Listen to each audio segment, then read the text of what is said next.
एक किसान के दो बेटों की कहानी। एक किसान था जिसके दो बेटे थे। वह बहुत ही आलसी और निकम्मे थे। वह अपने पिता को कामकाज में हाथ बटाने के बजाय आलस्य किया करते थे, इधर उधर घूमते फिरते थे। किसान को अपने बेटों की बहुत फिक्र थी।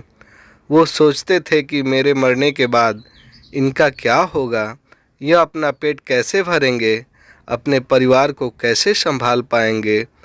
एक दिन किसान की हालत बहुत ही गंभीर थी। कहने का मतलब किसान मरने की हालत में था। तभी किसान ने अपने दोनों बेटों को बुलाकर उनसे कहा कि हमारे खेत में एक खजाना गड़ा हुआ है, लेकिन वह किस जगह है उसकी जानकारी मुझे भी नहीं है, लेकिन खोदने के बाद तुम्हें वो खजाना मिल जाएगा। इतना कहकर किसान भगवान को प्यारे हो गए।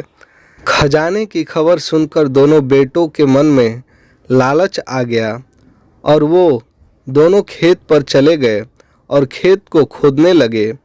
खजाने के लालच में कुछ ही दिनों में पूरे खेत को खोदने के बाद वह घर जाकर बैठ गए और वह अपने पिता को कोसने लगे।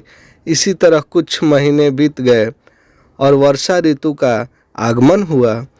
किसान के बेटों के पास पेट भरने के लिए सिर्फ एक ही जरिया था, वो है खेती।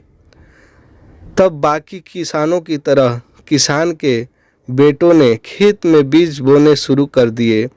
वर्षा का पानी पाकर वह बीज अंकुरित हुए और देखते ही देखते खेत लहराने लगे।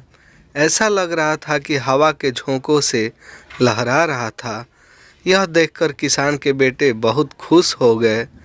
उनको समझ आ गया कि परिश्रम ही सच्चा धन होता है और वो उसी तरह से अपने पिता के शब्दों का मोल भी समझ गए और अपने कामकाज में लग गए।